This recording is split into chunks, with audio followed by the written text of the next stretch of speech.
Sabni san qabne nagaan qabaatu. Kun bara dheeraadhaaf hubannoo sabni guddaa, sabni xiqqaa fi sabni bal'aan bakka jirutti qabatee ittiin jiraachaa jiru. Sabni akka Oromoo erga nagaa dhabees yeroon darbeera.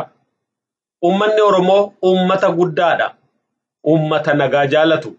Haa ta'uutii uummatichi qe'uma isaa keessatti nagaa erga dhabee jaarraan tokkoo fi jaarraan walakkaa lakkaa'amee jira. Nagaa kana deebisuufis wareegamni ulfaataa jaarraa tokkoo fi walakkaadhaaf kitimaamaa jiru ammallee itti fufee jira. Har'allee nagaa Oromoo deebisuudhaaf qabsoon eegalame walakkaarra ga'ee jira malee galii isaa xumuraan geenye. Qabsoo kana keessatti humnoota wareegama ulfaataa baasaa jiran keessaa immoo waraanni bilisummaa Oromoo humna tokko. Humni kun har'as wareegama ulfaataa sana baasaa jira. Sochii waraana bilisummaa Oromoo gama Oromiyaa lixaa jiru maal keessa jira? Waraanni bilisummaa Oromoo naannoo sana jiru uummata bal'aaf dhaamsa akkamii qaba? Gaaffilee jedhaniif deebii argachuudhaaf gama hooggansa waraana bilisummaa Oromoo godinichaarraa iyyaafadheen jira. Har'a kan hin qabadhee dhiyaadhe ajajaa waraana bilisummaa Oromoo godinichaa Jaalmarroo Dirribaati. Jaalmarroo Dirribaa akkuma kanaan dura ijjannoo waraanni bilisummaa Oromoo fi nagaa Oromootiif qabu nu ibseera. Ummati Oromoos ijjannoo isaa daran jabeessuudhaan warraaqsa bilisummaa daran afuufee qabsoo sanatti xumura gochuun akka irra jirus dhaamsa dabarseera. Gaaffiif deebiin Jaalmarroo Dirribaa waliin godhe wallee kana boodan isiniif dhiyeessaa nu waliin tura. Qopheessee kanan dhiyeesse Annaabasaa Waaqjiraati.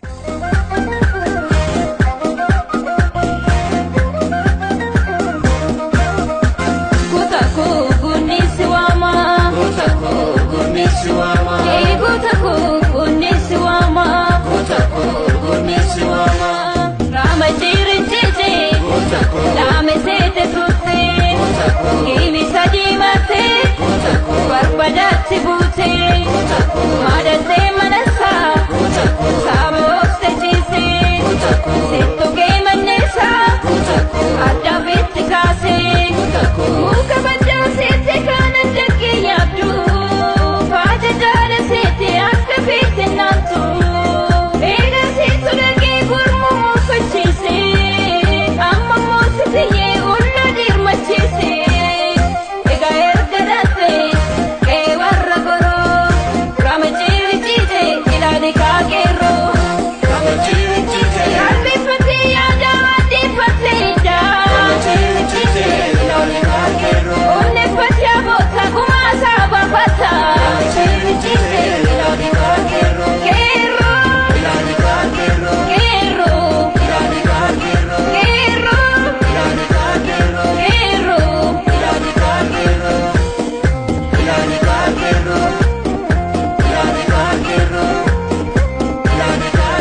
Ayyee jaalmarroo hedduu galatoomii toora irratti argamtee waan nuti gaafannu nu deebisuudhaaf dhiyaachuu keetiifi mee yeroo ammaa kana haalli waliigalaa naannoo sana jiruu fi sochiin waraana bilisummaa Oromoo maal akka fakkaatu nu ibsime.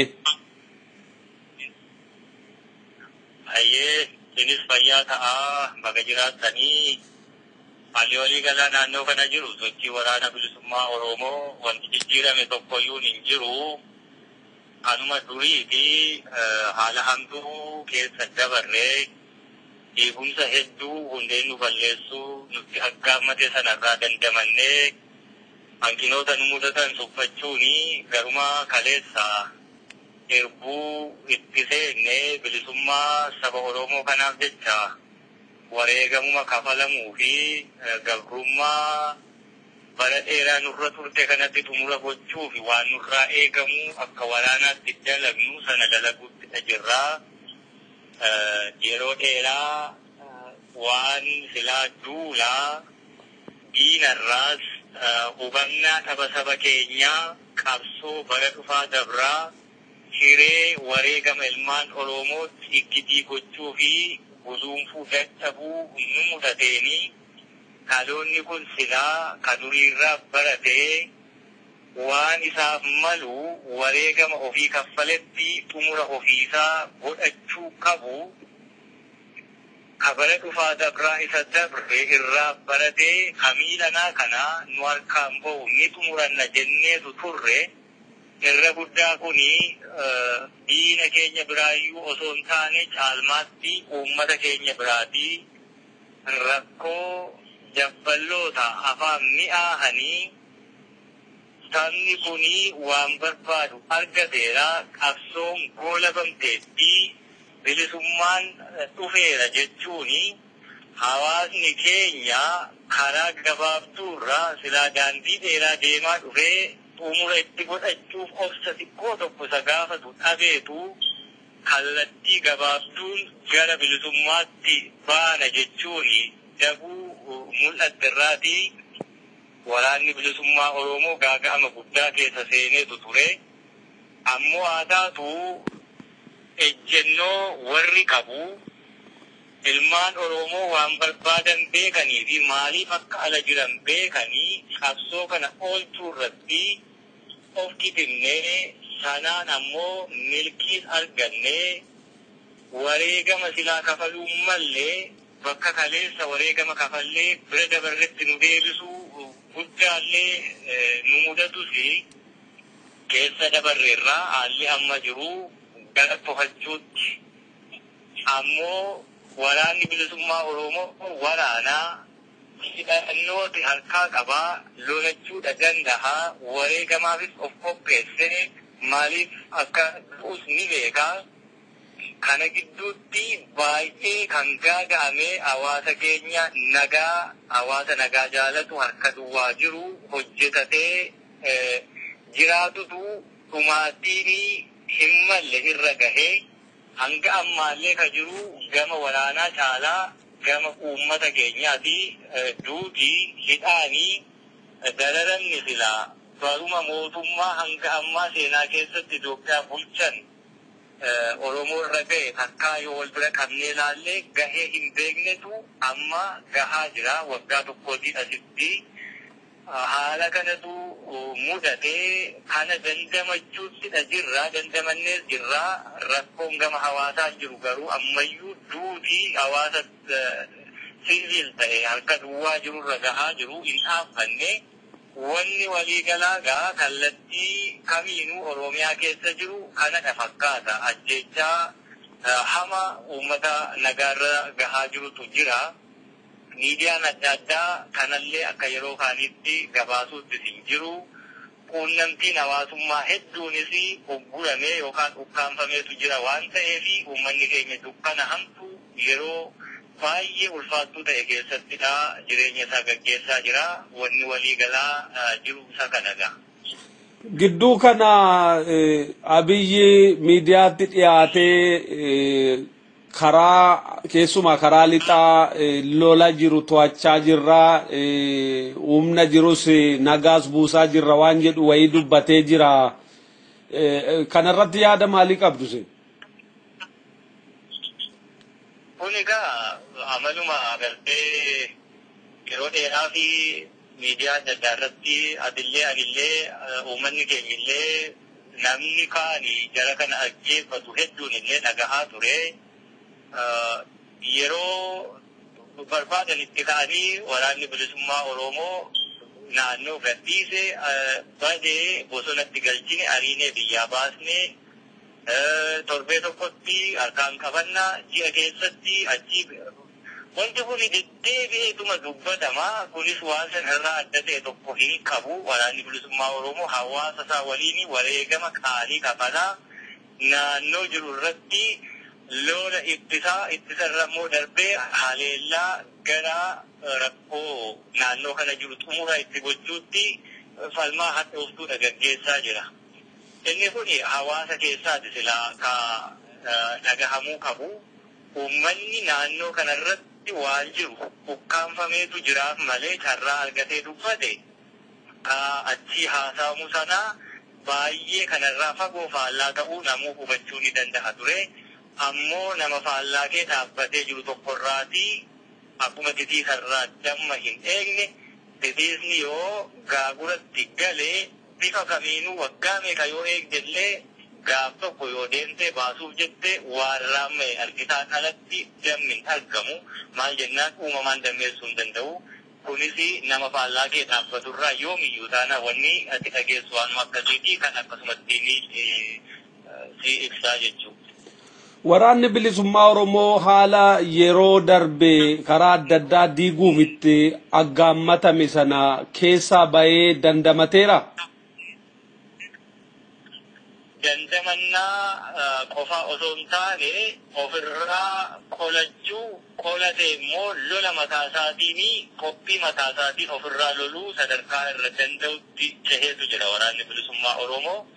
Diigumsi yeroo sanaa silaa akkuma silasi ibsuu yaaletti gama diinaa qofaan hin turre hubannaa dhabiinsa akkuma kaase sana carraa bara dhufaa dabraa sana kaa Liji Iyyaasuurraa kaasee bara Xaaliyaanii uummanni Oromoo lolee Xaaliyaaniin illee gaafa biyya gadhiisu saba lakkoofsaan hedduu ta'e aangomsuu barbaade sanallee of jala dabarsuurraa kaasee hanga bara Dargii egaa salaalee waan jedhe tokko qabaa.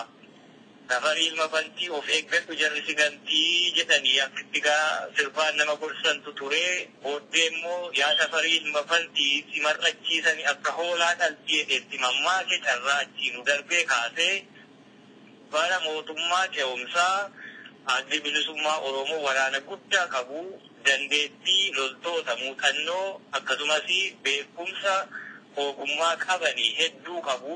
Carraa garuu biyya qabachuu dadhabuuni of jala dabarsuu hanga eengadda moosaa kana hundumaarraa baratee yeroo ammaa kanatti fincila diddaa gabrummaatti xumura gochuu danda'u warraaqsa safaa gaggeessaa ture of harkaa baasetti rakkoon akkasii dheertuutu nu mudatee jechuudha.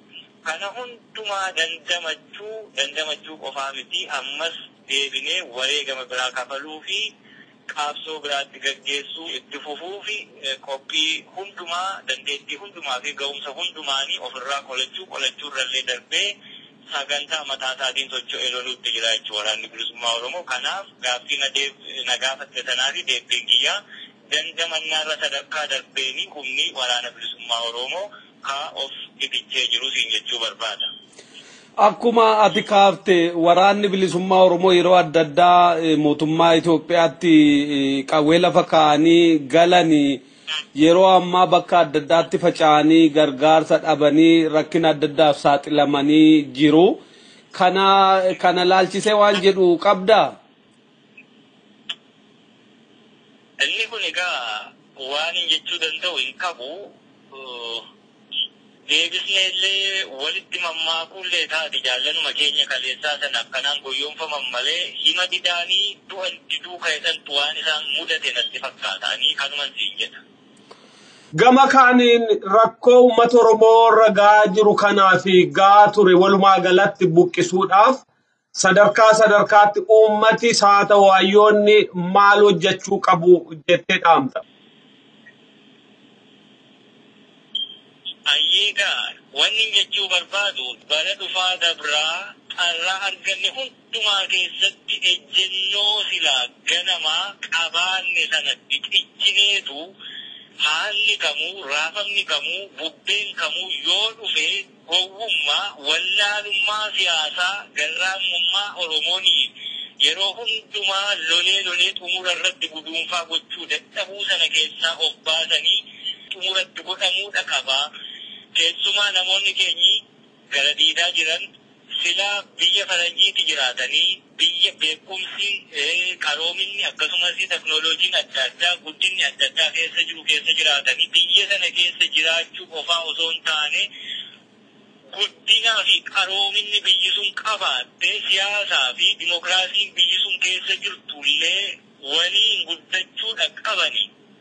Namni waa barbaadu tokko waan xiqqoo tokkoon hin goyyomu politikaal neefiitii akkanaa keessan seenu maaliifi wanni yeroo darbe ta'e dibbeen kaaname wareegama har'a kafalaa jirru daa'imni fichuun dhiigatti dhangalaasuu jirtu kanaan nu gaheeraa jechuu qaabsoon burjaajii keessa akka seenu taasifameeraa jechuu dubbachuutu narra jiraatin dubbadhaa malaatu jira yoo ta'e qarqara hooquuni madaa sanaa hin fayyisu mala'uudha qabaa jechuu. Kanaafi gama diyaaspooraan irraa rakkoon adda sanaan argame wanni har'a silaa wareegamni kaffaluu hin malletti nu galche guddaanii hawaasa keenya keessaati ka'e qaba waan ta'eefi komii osoo hin taane wallaalummaan gama kanaan barabaraan nurra jiru cabee keessaa bahuutu nutti jira jechuun barbaada. Yeroo hundumaa Oromooni wiirtuu lafee dugdaa biyya Itoophiyaa kanaa ta'e osoo jiru waan isaa maluu fi kabajaa isaatii maluu argachuu dadhabe. Abbaa bunaa ta'e osoo jiru qola bunaa dhuguutti jira jechuudha. Silaa hansaaka ta'e harkaa qabu akkatti qabatee finiini qabeenyummaa abbummaa sana mirkaneeffachuu dadhabuurraa jechuudha. Har'a magaala ofii keessatti akka saree bataskaana yookaan masjiida seenteettidha qaaneffamee salphifamee ifatamaati jira jechuudha. Uummata akkasiiti harkaa qabna. Lolee diina ofii ari'eetu irraa deebi'a. Diinni keenya garuu lafa taakkuu tokko gaafa argate alaabaa ofii mallattoo ofii irra dhaabeetu nama gabbarsiisa. Siyaasa hangana wal caallee jechuudha warra nu gabroonfate waliin. Ilmaan ammaa gama adda addaanii qabsoo Oromoo kana gara dabarsanii warraaqsa sabaa qolaasanii piroojeektii Kominspaayireesii guddina yeroo ijoollummaarraa kaasanii akkaataatti Oromoo cabsan keessatti warra guddifame jechuudha. Afaan Oromoo dubbatan malee. Kanatu yeroo hedduu beekaa ofiin jennaa kana garagalchine ilaaluu dadhabuurraati ilmaan keenya yeroo hundumaa lafee cabsisiisaa dhiiga dhangalaasisaa umurii kichuunii jireenya dhorkatuu jirra. Kanaaf uummanni ala jiru qaroominaa fi beekumsaa biyya keessa jiraatu qabaachuu danda'u turre jira ofii walii sammuun qaroomuu turre jiraata. Dooktara ta'ee garuu kallattii injinara ta'ee kallattii Oromoon tokko. Qabsoon bilisummaa sabaa kun irra adeemu akeekuu hin dandeenye hedduutu jira jechuudha. Dandeettiin keenyi saba keenyaaf hin taane yoomiifuu eenyuufuu ta'uu hin danda'u. Ammoo haala kamuu keessatti immoo harca'ii adda addaa mudate keessatti immoo warri ejjennoo ofii qabaatee qixxoomina qabaatee har'allee waraana bilisummaa Oromoo waliin dhaabbachuuni woboo bakka jirutti gargaaruuf nu bira dhaabbatuuf jiru. Galatallee qabdu jechuu danda'u maal jennaan nu hunduu galanni keenyi yoo sabni kun bilisa bahee nagaan galee ijaan argu yookaan sanaaf wareegamu galanni eenyuun galateeffatu hin jiru dirqama dhaqabnaa mirga dhimmooti.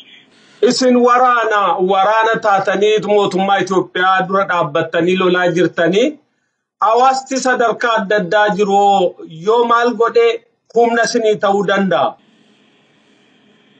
Ayyee fayyaa ta'eegaa yeroo hundumaa wanni jedhu waraanni bilisummaa Oromoo dhiiga namaa dhangalaasuu fi suusii yookaan araada hin qabu dhiiga isa dhangalaasuu warra dhufe ofirraa ittisuutti kun hundumti ta'e waan ta'eef aadaani biyya Itoophiyaa impaayiritii kana keessatti aangoo barcuma siyaasaa karaa nagaa walii kennuu takkaa ta'eef hin beeku hin jirusi kanatu hin jiruu fi warri qawween nu bulchu qawween nu bite qawween biyya kana qabate yeroo hedduu waan isaan odeessanii fi afaan isaanii irraa bahu tokko dubbatanii lammataatti qawwee dhufnee qabsaahaa qawweetiin nu buusaa ga'edhan gama adda addaan wanni isaan jedhani hundumtiyyuu akka qawwee kaasnu nu taasise waan ta'eef Oromooni waraana jabeeffatuudha qaba. Yoo sana ta'uu baate nagaan jiraate dhugumaan gama nagaan immoo aadaan biyyittii keessatti nagaatiin barcuma siyaasaa walii dabarsuu fi ka injifate saba ofii bulchuu danda'u jiraate immoo Oromooni dhaaba siyaasaa isaa jabeeffatuudha qaba. Kanuma wanni dhaamu yeroo hundumaa odeessine yeroo hundumaa iyyine hiika hin qabu dubbannee dubbiin bara dheeraa dubbatamaa as ga'e hojjennee keessaa baanu jijjiiramatu jedhamee bilisummaan dhufe jedhamee waggaa tokko jijjiirama jedhamee fi bilisummaa jedhamee asitti ilmaan Oromoo osoo hin hidhamin diida isaanii irratti jeefamani bara hanga ammaa ijjeechaa waraanni mootummaa taasiseen wal bira qabdee olaalte lakkoofsi isaa hedduu akkaatuu nu mudannee jechuudha. Qabsoo biraatti nu teessiseera ammas. Karaan nagaa suni duraanuu hin turre. Jijjiiramni as dubbadheeraa duraanuu hin jiru. Maaliif jennaan kamiin itti cite kalaamshee mana hidhaa keessatti diida bahee jeefame kamana hidhaa keessatti jeefame fedhiin qeerroo kaleessaa daandii gubbaatti dhiigni dhangala'e hundumti isaatu namoota amma aangoorra jiran kana mormuutiin ture jechuudha. Warri kun hundi isaanii kaleessa yeroo adda addaatti gaafatamanii warraaqsa kanatti qoosaa warra ture kashlabboota warra jechaa ture yoomiyyuu duubatti hin deebinu hin jilbeenfannu waan akkasiin Itoophiyaan hin diigamtu maal warra jechaa ture jechuudha. Warruma kanatu aangootti dhufe malee warruma kanatu achumatti wal jijjiire malee qaamni siyaasaa biyya bulchisuun bakkaa hin taane namoonni waan sana gochaa turanii achumaa achitti naannoorraa naannootti bakka jireenyaatti tottolfatan malee jijjiiramni duraanuun turre namni hedduun amma jijjiiramni kun gara fashaluutti deemaa jechuutti jira. Jijjiiramichi waan fashale hin qabu durumaanuu hin turre waan ta'eef wanni hin turre wanni hin dhaabbanne hin jigu. Kanaaf iyyuu kaleessumaayyuu jijjiiramni hin turre har'as hin jiru qabsoon gidduutti daguutiin dhaabbatee ture gara deebi'ee warraaqsi kaleessaa ka'ee Oromoon waan isaa malu argachuuf qophii ta'utu irra jira hojiin immoo argisiisutu irra jira. Waraanni bilisummaa Oromoo waadaasaa yoomuu hin diigne hin haalle duubatti hin deebine sanumatti jira jechuudha. Uummanni Oromooti kanumatti deebi'uutu isa baasa. Yoo sana ta'uu baate naannoorraa naannootti gandarraa gandatti mana ofii keessatti rasaasaa wal dhalamee du'aa kanumatu immoo jira kanumatu isa eeggataa jechuudha. Yeroo hedduu yoo dhageessa ta'ee obsa fixannee obsan qabnu kan jedhutu aangawoota mootummaa Itoophiyaa ofiin jedhan irraatii dhagahama. Obsi dhumate suni har'a hojiitti hiikame ilmaan Oromoo dhiigni dhangala'aa jira jechuudha. Oromoon kana ofirratti ilaallachuu hin dandeenye yoomiyyuu rakkoo kana keessaa bahuu hin danda'u. Taansi kiyya kanu. Ayyee fayyaa ta'e gaaffiif deebii keenyarraa xumuruudhaaf dhumarratti wanti jettoo jiraata. Ayyee fayyaa ta'e gaanis uummanni Oromoo wal malee hin qabu of malee hin qabu waraanni bilisummaa Oromoos qabsoo ofitti hirkannoo mataa isaa irratti fi saba isaa irratti hirkate gaggeessa waan ta'eef akkanumaa nu bira dhaabbadhaa nu jabeessaa sabni biyya Itoophiyaa keessatti gaggeessamaa jiru sabni hedduun of ijaaraa jiru hundumtiyyuu qophii qaba. Gaafa rakkoon dhalate sabni qophii hin qabne yoomuu sabuma Oromooti. Kanaaf haqabda waraana bilisummaa Oromooti. Qawwee harkaa qabnu kanaa injibbiinaallee tuffatiinaallee yoollee waan tokko ta'uu dadhabee boruu dhibbiini wal eeguuf of eeguuf illee nu fayyadaa jechuun barbaada. Dubbiini furmaata ta'uu dideeraa hojiimatu nu baasa waan ta'eef dubbii dheeraa waan nu godhuun qabu warraa sagaleessaatti deebinee qaanii gabrummaa keessa jirruu fi rakkoo siyaasaa fi waraanaa nu mudatee jiru kana keessaa bahuu qabnaan taamsuma kiyyaa kanumaan kamanis jaalatee fayyaa ta'e.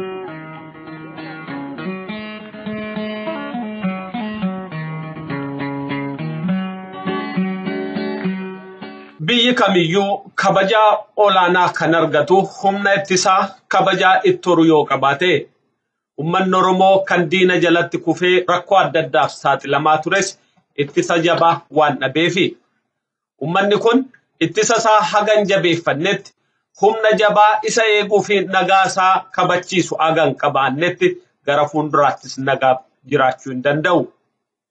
Ummanni kun nagaa ijaa jaalateef nagaan isaa eegamuu hin danda'u. Kanaaf bakka jirutti humna isaa ittisa ta'ee isaaf dhaabbatu kan akka waraana bilisummaa Oromoo jabeeffachuu fi guddifachuu kunuunsifachuu irraa eegama. Gaaffiif deebii Jaalmarroo Dirribaarraa akka hubannettis haalli ammoo Oromoon keessa jiru rakkoo ulfaataadha. Ummatichi rakkina kana keessaa bahuudhaafis furmaati inni qabu didee qabsoo isaa jabeessuudha. Kana malees hojiidhaan jabaatee irra aanuutu irra jiraata. Akka Jaalmarroon dhaamettis warraaqsa kaleessaatti deebi'anii rakkoo keessaa bahuudhaaf qabsoo olaanaa finiinsuun barbaachisaadha. Sagantaa keenya waan hordoftaniif hedduu galatooma. Yeroo biraa aga walitti deebinutti qophiin keenyarraa kanumaan xumura. Nagaatti.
No.